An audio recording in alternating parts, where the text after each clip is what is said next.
बच्चों हमने आपको मानक इलेक्ट्रोड विभव बता दिया, जिसको बोला हमने एसआरपी या एसओपी, और एक हमने आपसे बात करी मानक विद्युत वाहक बल की, ई नोड सेल के बारे में बात करी। देखो अभी तक मैंने जो आपसे बात करी ना, वो ऐसे बात करी जैसे मान लो जिंक है, इसको समझते हैं। जैसे मैंने क्या किया, एक कंटेनर लिया और उस कंटेनर के अंदर ये जिंक का रोड हमने डाल दिया। ये जिंक की रोड है और जिंक की रोड को हमने जिंक सल्फेट के विलेन में डाल दिया, और जो जिंक सल्फेट है उसकी सांद्रता का मान मैंने ले लिया 1m सांद्रता ले ली। जिंक सल्फेट की सांद्रता कितनी ली 1m, और ताप का मान कितना ले रखा हमने, ताप का मान ले रखा हमने 25 डिग्री सेल्सियस। तो 25 डिग्री है और सांद्रता 1 है, इसका मानक की स्थिति है। तो जो इलेक्ट्रोड विभव आया उसको हमने बोला मानक इलेक्ट्रोड विभव, जिसको हम बोल देते हैं मानक इलेक्ट्रोड विभव। या तो होता था एसआरपी या फिर वो होता था एसओपी। यहाँ तक हम आपसे बात कर चुके हैं, ठीक है। हमने इलेक्ट्रोड विभव को प्रभावित करने वाले कारक में बताया था, सांद्रता पर भी निर्भर करता है। अब मैं आपसे ये कह रहा हूँ कि हमने क्या काम किया कि जिंक की रोड ली और जिंक की रोड लेके उसको जिंक सल्फेट में ही डुबोया, पर उसकी जो सांद्रता है उसका मान हमने 1 नहीं रखा, और सांद्रता का मान 1 के अलावा कुछ और हमने कर दिया। ये लीजिए सांद्रता अदर देन 1 कर दे। अगर हम सांद्रता को 1 से बदल देंगे तो जो इलेक्ट्रोड विभव है, तो अभी तो मानक बोलते थे, अब इलेक्ट्रोड विभव मानक नहीं होगा, तो इसका मतलब पहले तुम बोलते थे मानक इलेक्ट्रोड विभव, पर अब जो बनेगा ना, मतलब सांद्रता आप जैसे 1 से बदलोगे तो इलेक्ट्रोड विभव का मान बदल जाएगा, और बदल के जो नया इलेक्ट्रोड विभव आएगा उसको बोलेंगे हम या तो ऑक्सीकरण होगा या अपचयन होगा, तो उसको बोल दिया जाता है, या तो उसको बोलेंगे रिडक्शन पोटेंशियल या उसको बोलेंगे ऑक्सीडेशन पोटेंशियल। मतलब उसके आगे से एक तरह से एस हट जाएगा, इसका स्टैंडर्ड हट गया। यानी स्टैंडर्ड होता ही कब है, जब सांद्रता का मान 1 हो और ताप का मान 25 डिग्री हो। अगर आपने ताप का मान बदल दिया या फिर सांद्रता बदल दी, या फिर अगर गैस इलेक्ट्रोड है तो उसका दाब बदल दिया, तो इलेक्ट्रोड विभव का मान बदल जाएगा, और बदल के जो भी नया इलेक्ट्रोड विभव होगा या तो वो कहलाएगा ऑक्सीकरण विभव या वो कहलाएगा अपचयन विभव। तो ठीक है, ये तो क्या इलेक्ट्रोड के बारे में। हाँ, जो सेल है, अगर एनोड कैथोड दोनों मानक इलेक्ट्रोड है, तो जो सेल का पोटेंशियल आता था उसको बोलते थे मानक विद्युत वाहक बल। मान लो एनोड कैथोड दोनों का पोटेंशियल बदल गया, मानक के अलावा कुछ और आ गया, इलेक्ट्रोड विभव आ गया, तो जो सेल का ईएमएफ आएगा उसको बोलेंगे, फिर मानक हटा देंगे, उसको बोलेंगे केवल और केवल विद्युत वाहक बल। मतलब मानक उसकी वजह से हट जाएगा। अब हम ये देखना चाह रहे हैं कि ये जो इलेक्ट्रोड का जो ऑक्सीडेशन पोटेंशियल है, ये जो इलेक्ट्रोड रिडक्शन पोटेंशियल है, ये ऐसे बोल सकते हैं कि सांद्रता के बदलने से जो इलेक्ट्रोड पोटेंशियल उसका मान कितना चेंज हो जाएगा। वैसे इतना तो मैं आपको बता चुका हूँ, सांद्रता बढ़ाने पर इलेक्ट्रोड विभव का मान कम या ज्यादा होता है, ये तो मैंने बता दिया, पर होगा कितना, मतलब उसका अमाउंट अगर जानना चाहे तो इस सारी चीजों को जानने के लिए हमारे पास है नेस्ट समीकरण। तो अब हम डिस्कस करने जा रहे हैं NERNST, इसको बोल दिया जाता है नेस्ट समीकरण। ये अब हम आपसे नेस्ट समीकरण के बारे में बात करते हैं। तो नेस्ट समीकरण हमें क्या बताती है, तो हम ऐसे बोल सकते हैं ना कि जो नेस्ट समीकरण है ना, वो हमको सांद्रता और इलेक्ट्रोड विभव के मध्य जो संबंध होता है वो संबंध बताती है। तो ये लिखा हमने, ये समीकरण इलेक्ट्रोड विभव, अगर एक सिंगल इलेक्ट्रोड है तो हम इलेक्ट्रोड विभव की बात करेंगे, अगर 2 इलेक्ट्रोड है तो हम बात करेंगे विद्युत वाहक बल। इलेक्ट्रोड विभव कब कहेंगे, जब एक अकेला इलेक्ट्रोड होगा। अगर 2 इलेक्ट्रोड का युग्मन है तो वहां इलेक्ट्रोड विभव ना बोल के वहां बोलेंगे विद्युत वाहक बल। तो लिखा हमने, यह समीकरण इलेक्ट्रोड विभव अथवा सेल का विद्युत वाहक बल तथा विद्युत अपघट्य विलयन की आयनिक सांद्रता के मध्य संबंध बताती है। तो मैंने आपसे ये तो बोला कि सांद्रता बदलेंगे तो इलेक्ट्रोड है तो इलेक्ट्रोड विभव बदल जाएगा, और अगर सेल है तो सेल का विद्युत वाहक बल बदल जाएगा, और बदल के कितना होगा उसको ज्ञात करने के लिए फिर हमारे पास है नेस्ट समीकरण। ये नेस्ट समीकरण है, ठीक है। अब नेस्ट समीकरण क्या होती है तो वो हम आपसे डिस्कस करने जा रहे हैं। चलिए जी, आ जाइए। हमने मान लिया कि माना एक रेडॉक्स अभिक्रिया, हमारे पास एक रेडॉक्स अभिक्रिया है। रेडॉक्स अभिक्रिया ये ले ली हमने, स्मॉल a, मतलब ये जो लिखा ना अभिक्रिया, इसके अंदर जो कैपिटल ABCD है वो तो हमारे रिएक्टेंट प्रोडक्ट है, और जो स्मॉल ABCD है वो उनके स्टोइकियोमेट्री, उनके रस समीकरण गुणांक है। तो रिएक्टेंट मेरा A और B है, प्रोडक्ट मेरा C और D है, और इनके जो गुणांक है small a, small b, small c, small d, इनको बोल दिया जाता है इनके रस समीकरण गुणांक, ठीक है। थर्मोडायनामिक्स से, उष्मागतिकी से हम एक रिलेशन जानते हैं, डेल्टा जी बराबर होता है delta G note plus 2.303 RT log Q, एक संबंध होता है, ये थर्मोडायनामिक्स से आता है, ठीक है। आपको मैं ये भी बता चुका हूं कि जो डेल्टा जी है, डेल्टा जी बराबर होता है माइनस NFE, और जो डेल्टा जी नोट है वो बराबर होता है माइनस NFE नोट। यहाँ पर जो डेल्टा जी है इसको बोल दिया जाता है गिब्स एनर्जी चेंज, ठीक है। अब क्या करता हूँ, डेल्टा जी की जगह रखूंगा मैं माइनस NFE, और डेल्टा जी नोट की जगह रखूंगा माइनस NFE नोट। ये दोनों वैल्यू पुट कर देते हैं। देखो जैसे दोनों वैल्यू पुट करते हैं क्या देखने को मिलता है, minus N F E equal to minus N F E naught plus 2.303 R T log Q, ये लीजिए, ठीक है। अब एक काम करते हैं, माइनस जो एन एफ है इसके इधर भाग लगा दे तो ये बन जाता है E equal to E naught minus 2.303 R T upon N F log Q. यहाँ जो क्यू है इसका मतलब है अभिक्रिया भागफल, और अभिक्रिया भागफल होता है उत्पाद की सांद्रता अपॉन क्रियाकारक की सांद्रता। क्यू है अभिक्रिया भागफल और क्यू बराबर होता है प्रोडक्ट की सांद्रता अपॉन रिएक्टेंट की सांद्रता। चलो जी, ये फॉर्मूला हमारे पास आ गया। अब देखो E बराबर क्या हुआ, E naught minus 2.303 R T N F log Q हो गया। अब ये टी क्या, ताप है, ये ताप टी ताप होता है। अगर मान लो ताप का मान मैंने 25 डिग्री ले लिया कि ताप मैंने फिक्स कर लिया कि भाई ताप हमारा 25 डिग्री होगा, तो कम करते हैं, ये जो फॉर्मूला है इसमें 2.303 एफ फेराडे होता है, इसका मान नियत होता है, आर गैसीय स्थिरांक इसका मान नियत होता है। अगर ताप का मान 25 डिग्री रख दें तो इसको जब इसको सोल्व कर देते हैं ना, फिर जो है ना हमारे पास 2.303 RT अपॉन F, इसकी वैल्यू आती है 0.0591। तो मैं क्या करता हूँ, इस पूरे की जगह n को हटा देना, n तो नंबर ऑफ इलेक्ट्रॉन है, इस पूरे की जगह रखा मैंने 0.0591। तो फॉर्मूला बनेगा E बराबर E note minus 0.0591 upon n log Q। इसको बोल दिया जाता है, ये है आपकी नैनस्टो समीकरण। अब आप कहेंगे इसमें n क्या है, तो n है नंबर ऑफ ट्रांसपोर्ट इलेक्ट्रॉन, कितने इलेक्ट्रॉन का आदान प्रदान हुआ। जैसे हम लिखते हैं ना जिंक से जिंक आयन प्लस 2 इलेक्ट्रॉन, तो कितने इलेक्ट्रॉन है, तो 2 इलेक्ट्रॉन है, तो जितने इलेक्ट्रॉन का आदान प्रदान होगा वो यहाँ पर लिख दिया जाएगा। तो फॉर्मूला हमारे पास आ गया, E बराबर E naught minus 0.0591 upon n log Q, ठीक है जी। और Q का मतलब अभिक्रिया भागफल, और ये लिखना होता है उत्पाद की सांद्रता अपॉन क्रियाकारक की सांद्रता। इन समीकरण है। अब आपको ये फॉर्मूला याद कर लेना है। फॉर्मूला है E बराबर E naught minus 0.0591 upon n log Q। अब आपको ये E क्या है, E नोट क्या है, देखो। अब जो नस समीकरण है ना, ये जो नस समीकरण है या तो हम लगाएंगे एक इलेक्ट्रोड के लिए या हम लगाएंगे सेल के लिए। चलो जो हम पहले इलेक्ट्रोड की बात करते हैं, एक इलेक्ट्रोड के लिए नस समीकरण लगाएंगे तो यहाँ जो E है, तो E तो बनेगा इलेक्ट्रोड विभव, E नोट मानक इलेक्ट्रोड विभव, और n number of transport electron, और Q अभिक्रिया भागफल हो गया। अगर मान लो आप नस समीकरण लगा रहे एक सेल के लिए, सेल का मतलब n और कैथोड दोनों होंगे, तो अगर सेल के लिए लगा रहे हो तो E क्या बनेगा, E बनेगा सेल का विद्युत भागबल, E नोट बनेगा मानक विद्युत भागबल, और n number of transport electron, और Q यहाँ पर वही उत्पाद की सांद्रता अपॉन क्रियाकारक की सांद्रता बन जाएगा। ये लिख भी दिया मैंने। E है इलेक्ट्रोड विभव, अगर इलेक्ट्रोड है तो इलेक्ट्रोड विभव, अगर सेल है तो सेल का विद्युत भागबल। E नोट अगर इलेक्ट्रोड है तो बोलेंगे मानक इलेक्ट्रोड विभव, अगर सेल है तो सेल का मानक विद्युत भागबल। R गैस नियतांक है जिसका मान होता है 8.314 जूल पर केल्विन पर मोल। F होता है इसमें फेराडे, और एक फेराडे बराबर होता है 96,500 कूलम। चलिए जी, ये आपको ध्यान रख लेना। ये तो हमने नस समीकरण बता दी। अब आपको बता देते हैं ये जो नस समीकरण है इसकी एप्लीकेशन क्या है। इसकी एप्लीकेशन, पहला एप्लीकेशन लेते हैं इलेक्ट्रोड विभव ज्ञात करना। हम इसकी मदद से इलेक्ट्रोड विभव ज्ञात करेंगे। अब आप कहेंगे सर इलेक्ट्रोड विभव तो ईसीएस में बता दिया ना, ईसीएस में जो बताया था वो मानक इलेक्ट्रोड विभव था। अब हम क्या बता रहे हैं, अब हम बता रहे कि आपने एक इलेक्ट्रोड जो भी है उसकी सांद्रता या ताप का मान बदल दिया, तो बदलने के बाद में उसका नया इलेक्ट्रोड विभव कितना होगा वो जानने के लिए हम आपको बताएंगे इस नस समीकरण की application.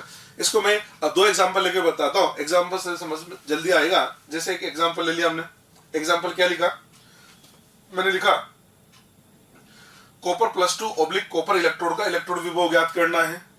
Copper plus 2 oblique copper, एक एग्जांपल तो मैं ये लूंगा, और दूसरा एग्जांपल क्या ले रहा हूं मैं,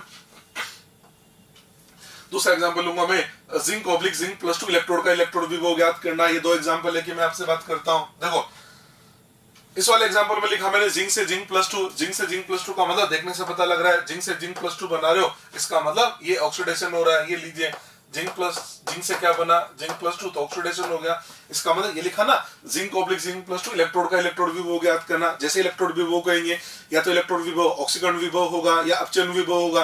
अब कैसे पता लगेगा कि ऑक्सीकरण विभव पूछ रहा है या अपचयन विभव पूछ रहा है। इसने लिखा जिंक ऑब्लिक जिंक प्लस 2 ऑक्सीकरण करके लिखा ना, इसका मतलब ये इलेक्ट्रोड विभव का मतलब ऑक्सीकरण विभव पूछ रहा है।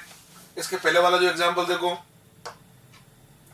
पहले वाले एग्जांपल में क्या लिखा, कॉपर प्लस 2 ऑब्लिक करके कॉपर लिखा ना, कॉपर प्लस 2 से कॉपर का मतलब अपचयन हो रहा है ना। इसका मतलब ये जो इलेक्ट्रोड विभव पूछ रहा है वो एक तरह से आपसे अपचयन विभव पूछ रहा है। तो मैं एक तो दो एग्जांपल बता रहा हूँ, एक के अंदर मैं अपचन विभव पूछ रहा हूँ, एक के अंदर मैं आपसे ऑक्सीकरण विभव पूछ रहा हूँ। मैं आपको ये सिखाना चाह रहा हूँ कि कैसा पता लगता है कि ऑक्सीकरण विभव ज्ञात करना है या अपचन विभव ज्ञात करना है, क्योंकि वो तो लिख देगा इलेक्ट्रोड विभव ज्ञात करो। अब आपको दिमाग लगाना है कि इलेक्ट्रोड विभव के अंदर भी ऑक्सीकरण विभव ज्ञात करना है या फिर अपचन विभव ज्ञात करना है। तो कॉपर +2 से कॉपर का मतलब रिडक्शन यानी अपचन विभव ज्ञात करना है।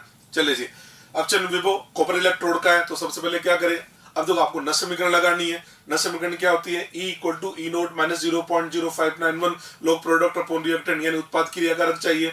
और उत्पाद क्रियाकारक चाहिए मतलब अभिक्रिया लिखनी ही पड़ेगी। तो जब कभी भी आप नस समीकरण लगाते हैं तो नस समीकरण लगाने से पहले आपको रिएक्शन तो लिखनी ही पड़ेगी। बिना रिएक्शन लिखे हम नस समीकरण नहीं लगाएंगे, इस बात का ध्यान रखें। चलो जी, अब यहाँ पर कॉपर +2 से क्या लिखा, कॉपर रिडक्शन, तो मैंने कॉपर की रिडक्शन की अभिक्रिया लिख दी। कॉपर की रिडक्शन की अभिक्रिया होती है कॉपर +2 एक्वस प्लस 2 इलेक्ट्रॉन से हमने कॉपर बना दे, n = 2 इलेक्ट्रॉन का आदान प्रदान हो रहा है। चलिए जी, इसके लिए नस समीकरण लगा देते हैं। तो नस समीकरण क्या होगी, E = E0 - 0.0591 अपॉन n की जगह 2 लिख दिया, लोग उत्पाद अपॉन क्रियाकारक। आप देख सकते हैं उत्पाद के अंदर क्या आ रहा है, कॉपर आ रहा है, क्रियाकारक के अंदर कॉपर +2 आ रहा है। ये लीजिए, हमने ये लिख दी समीकरण। अब ये E, अब E की बात करें तो E क्या है, आपने अभिक्रिया किसकी लिखी, आपने अभिक्रिया अपचयन की लिखी, तो E का मतलब अपचयन विभव लेना है। तो E की जगह लिखा मैंने Rp और यहाँ भी लिख दिया Rp। Rp का मतलब E0 Rp का मतलब SRP मानक अपचयन विभव, और ERP का मतलब ERP का मतलब अपचयन विभव, इलेक्ट्रोड विभव, इलेक्ट्रोड विभव में भी अपचयन विभव। ये लीजिए अपचयन विभव आ गया, क्योंकि अभिक्रिया अपचयन की थी। अगर अभिक्रिया ऑक्सीकरण की होती तो यहाँ लिख देता मैं OP और यहाँ लिख देता OP, ये होता ऑक्सीकरण विभव, ऑक्सीकरण विभव। समझ गए बात को। अब आप कहेंगे देखो, आप जानते हैं जो प्योर मेटल है, प्योर मेटल या प्योर सॉलिड का एक्टिव मास 1 होता है, तो इसको ऊपर की जगह तो मैंने 1 रख दिया। तो फॉर्मूला बना E reduction potential = E0 reduction potential - 0.0591 upon 2 log 1 upon copper +2 ये लिख दिया। अपने काम करते हैं, ये जो माइनस है इसको प्लस बना के इसको ऊपर नीचे कर देते हैं, तो हमारे पास आ जाएगा ERP = E0 RP + 0.0591 upon 2 log copper +2 यहाँ तक पहुंच गया। E0 RP का मतलब SRP, और SRP तो नियत मान होता है, ये तो आपको ECS से पता लगेगा। ये मान तो नियत होता है, ये तो ECS से पता लगेगा। ERP क्या है, तो देखो E0 RP का मतलब SRP हो गया ना, ये तो नियत मान होगा, ये तो सवाल में आपको दे रखा होगा। लो कॉपर +2, अब जैसे आप कॉपर +2 की सांद्रता बदलेंगे, देखो ये सांद्रता आपने बदली तो ये मान तो नियत हो गया, इसको बदलने से ये बदलेगा नहीं बदलेगा। तो ये क्या ERP का मतलब आपने जैसे कॉपर को कॉपर के आयन में डुबोया, वैसे कॉपर का SRP + 0.34 वोल्ट होता है, वो तो हो गया E0 RP। अगर सांद्रता अदर देन 1 करेंगे तो नया जो विभव आएगा उसको बोल दिया जाता है ERP। तो ERP जो हमें ज्ञात करना होता है, ये समीकरण समझ लेना।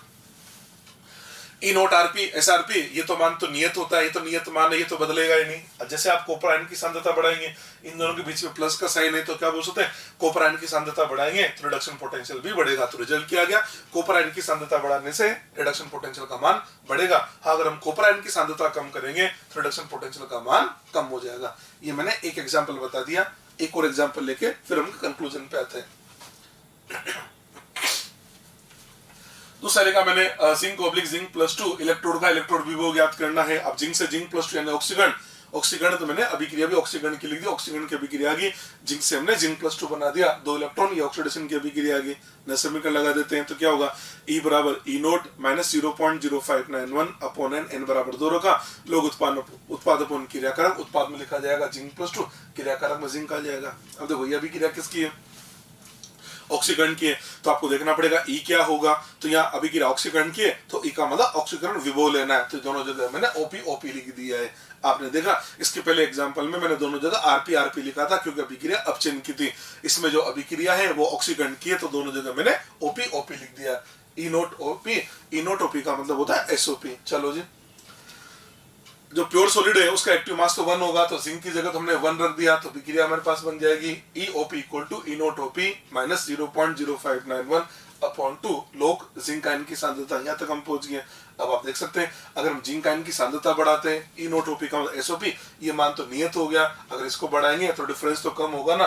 तो जिंक आयन की सांद्रता बढ़ाने पर ऑक्सीडेशन पोटेंशियल कम होता है, या ऐसे बोल सकते हैं सांद्रता बढ़ाने पर ऑक्सीडेशन पोटेंशियल कम हुआ, या आप ये भी बोल सकते हैं रिडक्शन पोटेंशियल बढ़ेगा। आप ये भी तो लिख सकते हो ना, रिडक्शन पोटेंशियल का मान बढ़ता है।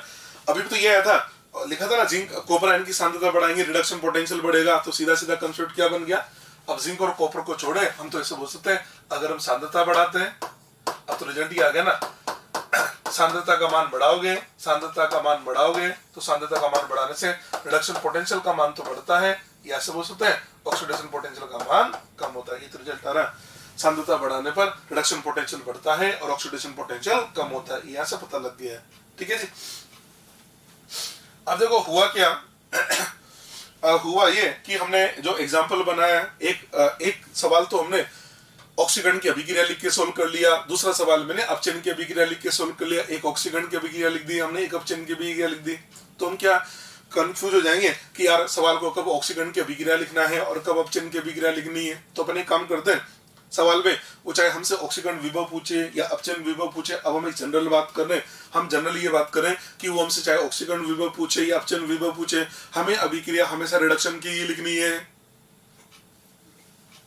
मैंने 2 एग्जाम्पल बता दिए ना, 2 एग्जाम्पल बता के अब मैं जनरल केस समझा रहा हूं। मैं आपसे पूछ रहा हूं सवाल के अंदर वो चाहे हमसे ऑक्सीडेशन पोटेंशियल पूछे या हमसे रिडक्शन पोटेंशियल पूछे, हमको अभिक्रिया हमेशा रिडक्शन की ही लिखनी है। चलिए जी आइए इधर, इन जनरल मैंने जनरल मान लिया एक धातु M है, उसको उसके धातु आयन M+N में रख दिया, अभिक्रिया रिडक्शन की लिखनी है तो क्या लिखोगे, M+N aqueous plus N electron से हमने M बना दिया, रिडक्शन की अभिक्रिया होगी। चलिए इसके लिए नष्ट समीकरण क्या लिखा जाएगा, तो नष्ट समीकरण E reduction potential equal to E naught reduction potential minus 0.0591 upon N log उत्पाद अपॉन क्रियाकारक, उत्पाद में आएगा M, क्रियाकारक में M+N, यहाँ तक पहुंच गए अपन। शुद्ध ठोस का जो एक्टिव मास है 1 होगा, M की जगह हमने 1 रखा तो फॉर्मूला बनेगा E reduction potential equal to E naught reduction potential minus 0.0591 upon N log 1 upon M+N की सांद्रता। यहाँ तक पहुंच गए।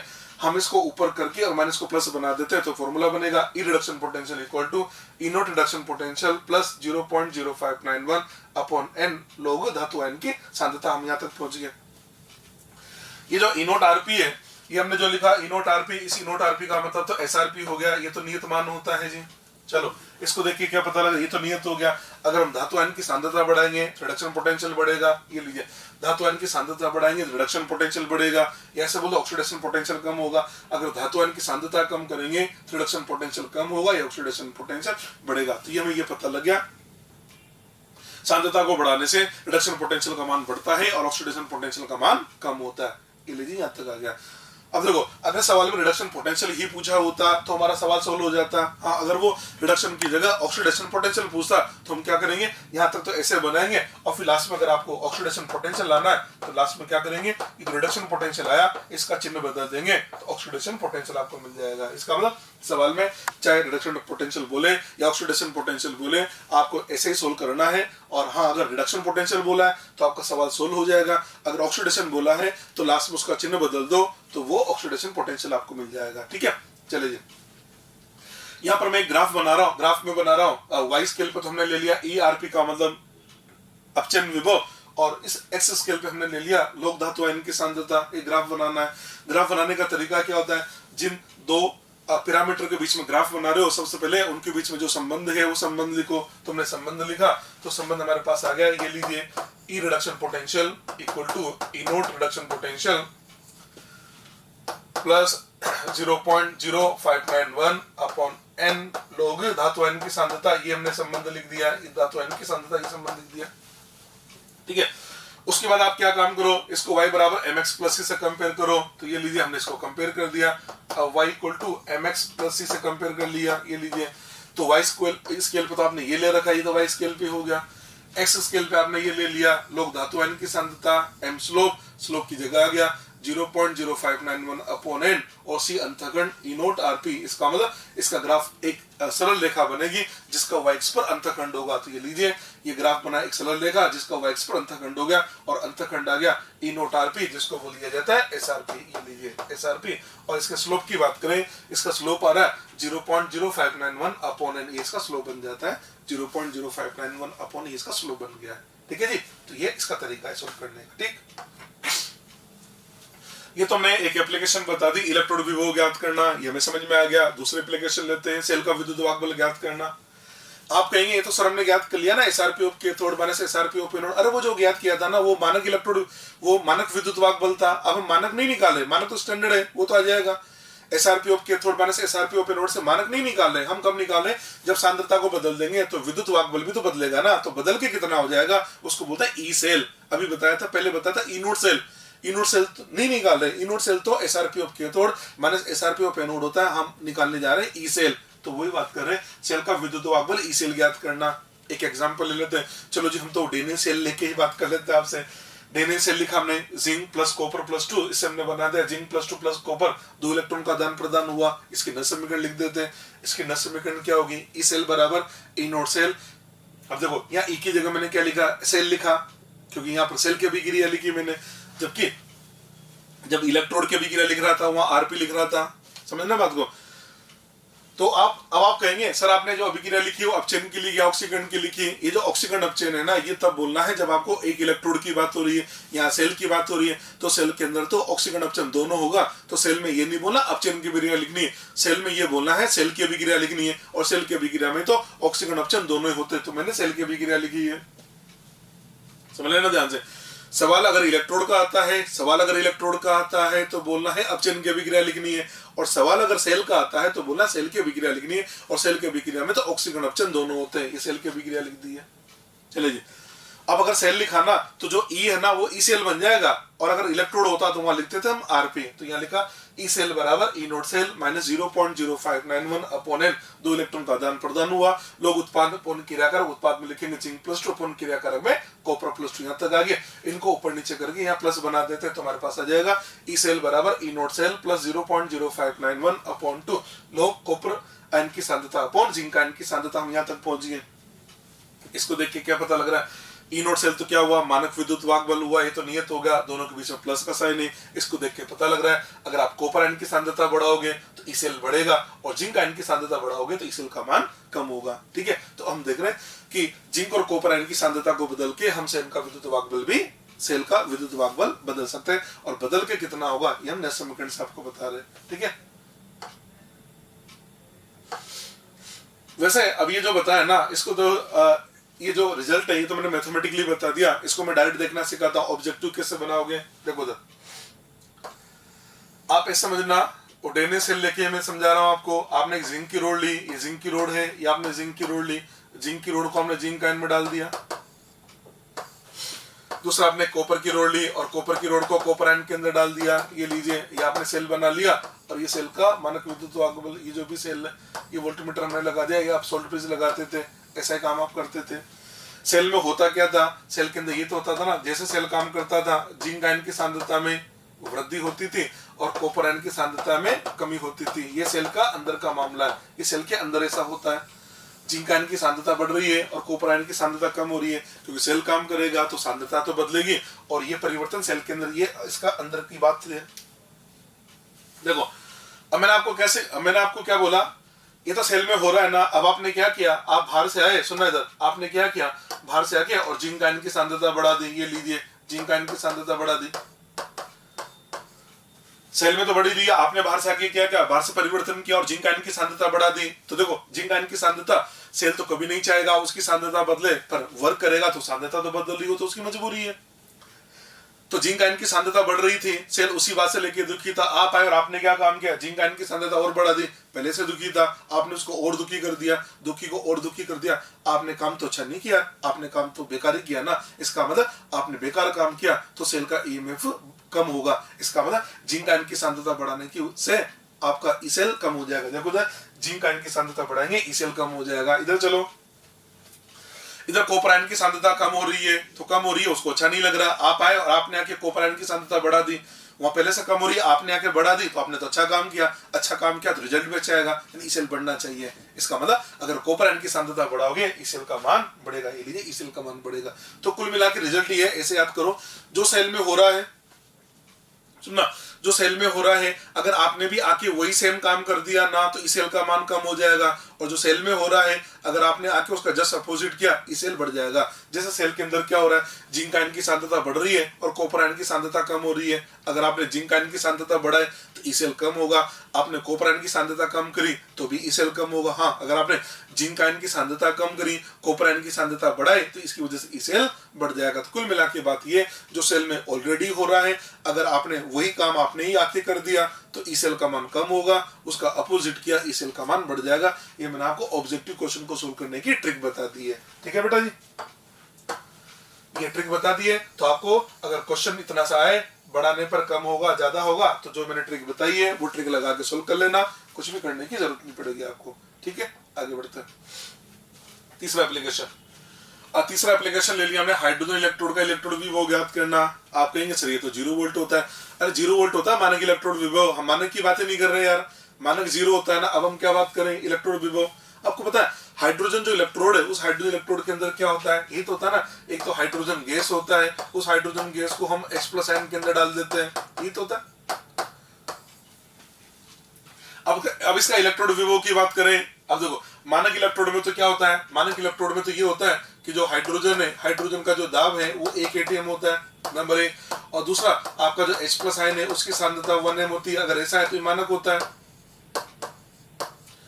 और मानक है। और इसका जो SRP और SOP है, SRP SOP दोनों बराबर है, 0 वोल्ट होता है। ये तो 0 तब होगा जब ये होगा। अब आपने क्या काम किया, या तो आपने क्या किया, दाब का मान बदल दिया, या तो आपने दाब का मान बदल दिया, या आपने H+ आयन की सांद्रता बदल दी, या आपने दोनों ही बदल दिए। तो तीनों ही केस में क्या होगा, ये जो इलेक्ट्रोड है, इस इलेक्ट्रोड का इलेक्ट्रोड विभव बदल जाएगा, और बदल के नया कितना होगा वो हम ज्ञात करना चाह रहे हैं। तो हमारा हेडिंग है हाइड्रोजन इलेक्ट्रोड का इलेक्ट्रोड विभव ज्ञात करना। इसका मतलब जो मानक है, तो मानक को बदलने के 3 रास्ते हैं, या तो आप दाब का मान बदल दो, या तो केवल दाब का मान बदल दो, या आप केवल जो HCl विलेन है उसकी सांद्रता बदल दो, या आपकी इच्छा है तो आप HCl विलेन और दाब दोनों का मान बदल दो।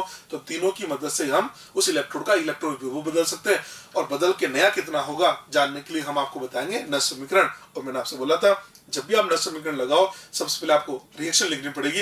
ये सवाल इलेक्ट्रोड का है सेल का, तो ये तो इलेक्ट्रोड की बात हो रही है ना, तो हम बोलेंगे सबसे पहले हम हाइड्रोजन इलेक्ट्रोड की अपचयन की अभिक्रिया लिखेंगे। चलो जी, हाइड्रोजन इलेक्ट्रोड की अपचयन की अभिक्रिया, 2H+ एक्वस प्लस 2 इलेक्ट्रॉन से हमने H2 बना दिया, रिडक्शन की अभिक्रिया आ गई है। नष्ट समीकरण लगा दो, नष्ट समीकरण ERP = E0RP - 0.0591 अपॉन n बराबर 2 इलेक्ट्रॉन, लोग उत्पाद अपॉन क्रियाकारक, उत्पाद में लिखा pressure of hydrogen upon H+ का स्क्वायर। अब आप कहेंगे सर एक ही जगह आपने दाब और सांद्रता दोनों कैसे लिख दी है, तो आपको बता देता हूँ। देखो ये जानते हैं PV बराबर होता है nRT, PV बराबर nRT, P बराबर हम लिख सकते हैं n/V R × T, n/V, n का मतलब मोल, V का मतलब आयतन, तो P बराबर लिखा जा सकता है CRT। यहाँ तक हम पहुंच गए। अगर ताप का मान नहीं है तो ये लीजिए, अगर ताप का मान नहीं है तो हम बोल सकते हैं दाब और सांद्रता एक दूसरे के समानुपाती होती है। तो मैं बोल सकते हैं जो काम दाब कर सकता है वही काम यहाँ पर सांद्रता भी कर सकती है, इसलिए हम एक ही फॉर्मूले में दाब और सांद्रता एक साथ लिख पा रहे हैं, क्योंकि दाब सांद्रता एक तरह से ये दोनों एक्टिविटी की तरह ही काम करते हैं। चले जी, ये आ गया। देखो अब E0RP, तो E0RP तो 0 होता है। अब 0 हो गया, मान लो सपोज ने दाब का मान बदल दिया, H+ आयन की सांद्रता बदल दी, तो दाब का मान यहाँ रखेंगे, H+ आयन की सांद्रता यहाँ रखेंगे, तो नया रिडक्शन पोटेंशियल अपने आप आ जाएगा। चलो जी, ये तो कौन सा केस बन गया जब दोनों की सांद्रता बदल दी। कई बार ऐसा सवाल आते हैं जो इसमें क्या होता है, दाब के बारे में बात ही नहीं करता, केवल सांद्रता की बात करता है, दाब के बारे में बात ही नहीं करता, इसका मतलब उसको बदलना नहीं चाह रहा, तो बदलना नहीं चाह रहा इसका मतलब वही लेना चाह रहा है जो मानक में होता है, और मानक में तो 1 एटम होता है ना। तो हमने लिखा यदि PH2 का मतलब हाइड्रोजन का दाब नहीं दे रखा हो तो हमको उसको 1 एटम लेना है। इसका मतलब आपके सामने सवाल आया और उसके अंदर दाब का मान नहीं दे रखा है, तो आप क्या करें, हाइड्रोजन का दाब 1 एटम रखें और सवाल को सोल्व करें। तो 1 एटम रखो तो आ जाएगा E रिडक्शन पोटेंशियल। अच्छा, E0 रिडक्शन पोटेंशियल का मतलब SRP, ये तो 0 होता है, इसकी जगह हमने 0 रखा, और PH2 की जगह 1 रखा, तो फॉर्मूला बनेगा ERP = -0.0591 upon 2 log 1 upon H+ का स्क्वायर। यहाँ तक पहुंच गए। इसको अरेंज करके मैं ऐसे लिख सकता हूँ, ERP = प्लस, और वो जो 1 अपॉन H+ का स्क्वायर है ना, तो वो ऊपर जाके माइनस प्लस और 2 से 2 कैंसिल हो जाता है, तो ई रिडक्शन पोटेंशियल आता है +0.0591 इंटू log H+ आयन की सांद्रता। हम यहाँ तक पहुंच गए। ठीक है, अब इसको pH के रूप में बदलते हैं। आप जानते हैं pH बराबर होता है -log H+, तो जो log H+ है इस log H+ की जगह लिख सकता हूँ -pH, तो फॉर्मूला बनेगा ई रिडक्शन पोटेंशियल = -0.0591 इंटू pH। ये फॉर्मूला बन गया। तो यहाँ से हम ये फॉर्मूला अब आपको तभी लगाना है जब सवाल हाइड्रोजन इलेक्ट्रोड का हो। ऐसा नहीं कि पीएच, किसी सवाल में पीएच देखा और आपने फॉर्मूला लगा दिया, पीएच देखने से काम नहीं चलेगा। ये भी साथ में पता होना चाहिए कि इलेक्ट्रोड हाइड्रोजन का ही है ना। पता लगा इलेक्ट्रोड किसी और का था, सवाल में पीएच दे दिया, आपने फॉर्मूला ये टिका दिया, नहीं। इलेक्ट्रोड हाइड्रोजन का ही होना जरूरी है, तो इलेक्ट्रोड हाइड्रोजन का होना चाहिए। और पीएच से रिलेटेड सवाल है तो डायरेक्ट फॉर्मूला लगा देना, E reduction potential equal to minus 0.059 into pH. हाँ, अगर सवाल में ऑक्सीडेशन पोटेंशियल पूछा है तो क्या काम करो, जो रिडक्शन पोटेंशियल है उसका चिन्ह बदल दो, ऑक्सीडेशन पोटेंशियल बन जाएगा। तो बनेगा E oxidation potential equal to plus 0.059 into pH. ये लीजिए, हमने आपको यहाँ तक ला के रख दिया है। ठीक, हम आपको ईसीएस की हम आपको नल समीकरण की एप्लीकेशन बता रहे थे। ये हमारे पास में 3 एप्लीकेशन होगी, 4th एप्लीकेशन बताता हूं।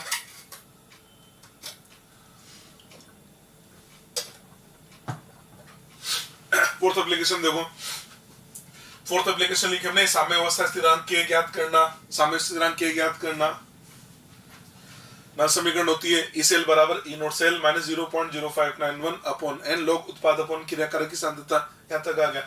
अब हमको साम्य अवस्था स्थिरांक निकालना है। साम्य अवस्था स्थिरांक का मतलब साम्य पर आना चाहिए, ठीक है। और साम्य का मतलब, सेल में साम्य का मतलब क्या होता है?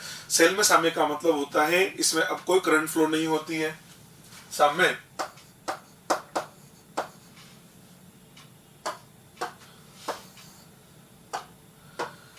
जैसे हम सेल में साम्य की बात करते हैं, साम्य का मतलब क्या होगा? तो साम्य का मतलब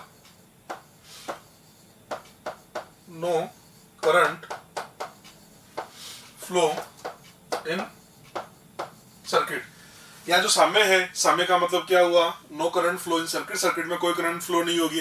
अगर सर्किट में करंट ही फ्लो नहीं होगी, सर्किट में करंट ही फ्लो नहीं होगी तो ई सेल का मान 0 आ जाएगा। ये लीजिए, ई सेल का मान 0। अगर सर्किट में करंट ही फ्लो नहीं होगी तो ई सेल का मान कितना होगा? 0। ई सेल का मान 0 होगा, ई नोड का मान 0 नहीं होगा। ई नोड तो क्या है? मानक विद्युत वाहक बल है। सेल चाहे काम करे या नहीं करे वो तो मानक है, तो ई नोड नहीं, ई सेल का मान 0 हो जाता है। तो क्या काम करो, ये जो फॉर्मूला है उसमें ई सेल की जगह 0 रखो। जैसे आप ई सेल की जगह 0 रखोगे, साम्य है तो जो प्रोडक्ट अपॉन रिएक्टेंट है उसकी जगह लिखेंगे साम्य अवस्था स्थिरांक। तो फॉर्मूला बन गया हमारे पास में, ये लिखा हमने। साम्य पर ई सेल तो 0 हो जाएगा और प्रोडक्ट अपॉन रिएक्टेंट की जगह लिखेंगे साम्य अवस्था स्थिरांक के। तो फॉर्मूला बनेगा 0 बराबर E naught cell minus 0.0591 upon N log के। इसको लिख सकते हैं ई नोट सेल बराबर 0.0591 अपॉन एन लॉग के। ये फॉर्मूला हमारे पास आ जाएगा, ठीक है जी। अब आपको ये फॉर्मूला याद कर लेना, बहुत इंपॉर्टेंट फॉर्मूला। इसी फॉर्मूले को थोड़ा आगे बढ़ाता हूं। ई नोट सेल की जगह ई नोट सेल लिखा, ये जो 0.0591 है इसकी जगह लिखा मैंने 2.303 RT अपॉन एफ लिख दिया। ये लीजिए, यहां तक पहुंच गए। इस NF को उधर भेज दिया तो हमारे पास आ जाएगा NF E naught cell equal to 2.303 RT log K. यहां तक पहुंच गया। आपको बताया था डेल्टा जी नोट बराबर होता है माइनस NF ई नोट, तो NF ई नोट की जगह लिख सकता हूं माइनस डेल्टा जी नोट, इसकी जगह ये लिखा तो फॉर्मूला बन जाता है डेल्टा जी नोट बराबर माइनस 2.303 RT लॉग के। इसको बोलते हैं वन टॉप समीकरण। ये फॉर्मूला बहुत इंपॉर्टेंट है, कई बार एग्जाम के अंदर फॉर्मूला डायरेक्ट पूछा गया है। तो फॉर्मूला क्या बना? Delta G naught equal to minus 2.303 RT log K. यहाँ पर के साम्य अवस्था स्थिरांक होता है। यहाँ तक हम पहुंच गए। अब ये फॉर्मूले बड़े इंपॉर्टेंट है। ये जितने भी फॉर्मूले बताए ना, 3 पैरामीटर के बीच में घूम रहे हैं। एक तो पैरामीटर हमारा ई नोट सेल है, दूसरा पैरामीटर हमारा डेल्टा जी नोट है और एक हमारे पास के। इन तीनों के बीच में फॉर्मूले बने और 3 फॉर्मूले बना दिए। इसको समराइज करके समझा देता हूँ। फॉर्मूले किन किन के बीच में बने? एक तो बना डेल्टा जी नोट और के, एक बना ई नोट सेल और के, एक बना ई नोट सेल और डेल्टा जी नोट। एक ट्रायंगल बना दिया है, देखो उधर डेल्टा जी नोट और के, इनके बीच में संबंध होता है। डेल्टा जी नोट बराबर माइनस 2.303 RT लॉग के। दूसरा ई नोट सेल और के, इसके बीच में संबंध होता है। ई नोट सेल बराबर 0.0591 अपॉन एन लॉग के। डेल्टा जी नोट और ई नोट सेल के बीच में संबंध होता है। डेल्टा जी नोट बराबर minus NF E naught cell. ये लीजिए, ये 3 फॉर्मूले और तीनों फॉर्मूले आपके बहुत इंपॉर्टेंट होते हैं, ठीक है। हमने लिखा डेल्टा जी नोट बराबर minus NF E naught cell लिखा, ये लिखा। और एक ये भी लिखा डेल्टा जी नोट बराबर माइनस 2.303 RT लॉग के इक्विलिब्रियम। ये भी हमने लिखा, ठीक समझना। अगर हमने बोला कि ई नोट सेल का मान पॉजिटिव है, इस फॉर्मूले में ई नोट सेल की जगह पॉजिटिव रखो। जैसे इस फॉर्मूले में ई नोट सेल को पॉजिटिव रखोगे, आपका डेल्टा जी नोट पॉजिटिव आ जाएगा। और डेल्टा जी नोट अगर पॉजिटिव रखते हैं उस फॉर्मूले से देखना के इक्विलिब्रियम का मान 1 से बड़ा होगा, 1 से बड़ा होगा। इसका मतलब अगर ई नोट सेल का मान पॉजिटिव है, ई नोट सेल पॉजिटिव का मतलब सेल फिजिबल है, और ई नोट सेल नेगेटिव का मतलब सेल नॉन फिजिबल है। भाई कोई भी सेल आपका फिजिबल कब होगा? कोई भी सेल बनेगा कब, जब उसका ई नोड सेल धनात्मक आएगा। अगर ई नोड सेल धनात्मक आएगा तो सेल नॉन फिजिबल होगा। तो हम ये देखना चाह रहे हैं कि हमारे सेल की रिएक्शन फिजिबल हो, उसकी क्या कंडीशन होती है। तो हमने बनाया सेल फिजिबल हो उसके लिए क्या जरूरी है, ई नोड सेल का मान धनात्मक होना चाहिए, डेल्टा जी नोड का मान ऋणात्मक होना चाहिए और सामने उस साइड स्थिरांक का मान 1 से बड़ा होना चाहिए। अगर ऐसा है तो लिखा कंडीशन फॉर फिजिबल सेल की कंडीशन होती है। हाँ, अगर ई नोड सेल नेगेटिव है तो ई नोड सेल नेगेटिव का नॉन फिजिबल। अब आप देखो ई नोड सेल जैसे नोड नेगेटिव रखोगे डेल्टा जी नोड का मान पॉजिटिव आ जाएगा और डेल्टा जी नोड का मान पॉजिटिव तो के इक्विलिब्रियम का मान 1 से कम हो जाएगा। तो नॉन फिजिबल की कंडीशन होती है E naught cell negative, delta G naught positive और के इक्विलिब्रियम का मान 1 से छोटा होना चाहिए। ये भी नीट के एग्जाम में क्वेश्चन बोला गया था। फिजिबल सेल के लिए कंडीशन होती है, तो कंडीशन क्या होगी, कंडीशन होगी E naught cell positive, delta G naught negative और के इक्विलिब्रियम 1 से बड़ा। ठीक है, ये इसकी फिजिबल की कंडीशन होती है, इंपॉर्टेंट है, पूछा जाता है एग्जाम के अंदर। ठीक है, पांचवी एप्लीकेशन हमने ले ली है। देखो पांचवी एप्लीकेशन हमने ले ली, ई नोड सेल की सहायता से विलेयता गुणनफल केस भी ज्ञात करना। अब सवाल क्या है, आपको विलेयता गुणनफल केस भी निकालना है। वैसे ये विलेयता गुणनफल केस भी निकालने का काम हम आयनिक साम्य में भी किया करते थे, पर जो आयनिक साम्य में विलेयता गुणनफल निकालते थे वो हम विलेयता की मदद से निकालते थे। यहाँ पर विलेयता की मदद से नहीं, यहाँ पर ई नोड सेल की मदद से निकालना है।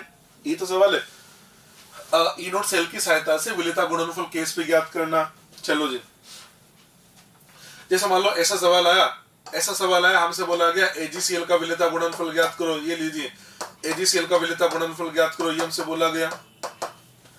अब जो एजीसीएल है उस एजीसीएल के अंदर धातु कौन है, तो धातु सिल्वर है, ये धातु सिल्वर है। अब आपको ई नोड सेल की मदद से ज्ञात करना है। सुनना भाई, ये काम आपको ई नोड सेल की मदद से ज्ञात करना है। इसका मतलब आपको एक सेल बनाना पड़ेगा, तभी तो ई नोड सेल आएगा। तो सेल बनाना पड़ेगा, सेल कैसे बनाते हैं वही सिखा रहा हूं मैं। जैसे आपसे बोला एजीसीएल का विलेयता गुणनफल ज्ञात करना है, तो मतलब धातु यहाँ पर सिल्वर है, तो एनोड किसका बनाएंगे, कैथोड किसका बनाएंगे, वही मैं आपको सिखा रहा हूँ। एनोड किसका बनाते हैं, तो जैसे इसमें धातु सिल्वर है ना, तो क्या करेंगे, जिस लवण का विलेयता गुणनफल ज्ञात कर रहे हो वो लवण जिस धातु का बना हुआ है वो धातु और उसका जो धातु आयन है उसका हम एनोड बनाएंगे। समझ ना क्या बोला आपको, मैंने बोला कि जिस लवण का विलेयता गुणनफल ज्ञात करना है वो लवण जिस धातु का बना हुआ है, वो जो धातु है वो धातु और उसका जो धातु आयन है उसका हम एनोड बनाते हैं। ठीक है, इसका मतलब जैसे इसकी बात करें तो हम क्या करेंगे, एनोड किसका बनाएंगे, एजी और एजी प्लस का हम एनोड बनाएंगे। ये लीजिए सिल्वर आयन का एनोड बनाएंगे। ये तो सिल्वर की बात होगी, हम तो जनरल बात करेंगे। तो हम ऐसे बोलेंगे जनरल, हम धातु M ले रहे हैं और उसका धातु आयन हमने M+N ले लिया है, तो धातु M और M+N का एनोड बनाएंगे। एनोड को लिखने का तरीका ये तो होता है ना, पहले धातु लिखोगे फिर धातु आयन लिखोगे। ये लिए एनोड बना दिया है।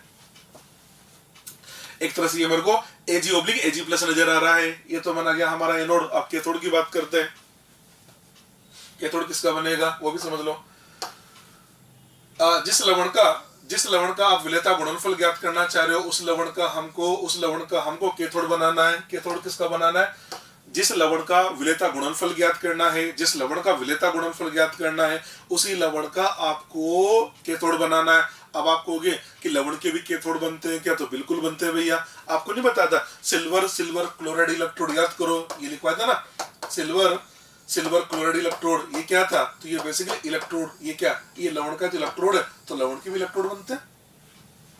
ठीक है, इसका अब ये लवण का इलेक्ट्रोड बनाना है। अब इलेक्ट्रोड को लिखने का तरीका क्या होगा, अब इसको जनरल बोल देते हैं, तो जनरल ऐसे लिख देंगे ना, MX सॉलिड है ऑब्लिक करके हमने M लिख दिया है। ये देखो यहाँ लिख दिया, जनरल लिख दिया, MX सॉलिड ऑब्लिक करके M लिख दिया। इसका मतलब ऐसा बोल सकते हैं कि जिस लवण का आप केस पे निकालना चाह रहे हैं वो लवण जिस धातु का बना हुआ है वो धातु और धातु आयन का मैंने एनोड बना दिया, और वो जो लवण है उसका हमने कैथोड बना दिया, एनोड कैथोड बन गए। अब आपको अभिक्रिया लिखना आना चाहिए। एनोड की अभिक्रिया ऑक्सीकरण के लिखोगे, एनोड की अभिक्रिया ऑक्सीकरण कब होगा, जब M से N+N बना देंगे तो ये ऑक्सीकरण हो गया। कैथोड की अभिक्रिया अपचयन की लिखेंगे। आप सिल्वर क्लोराइड का इलेक्ट्रोड याद कर लो, इसकी अभिक्रिया लिखना मैंने कैसे कहा था, जब अपचयन लिखवाया था तो ये तो बोला था ना AgCl से आप Ag बना दो, ऐसा तो लिखा था यार।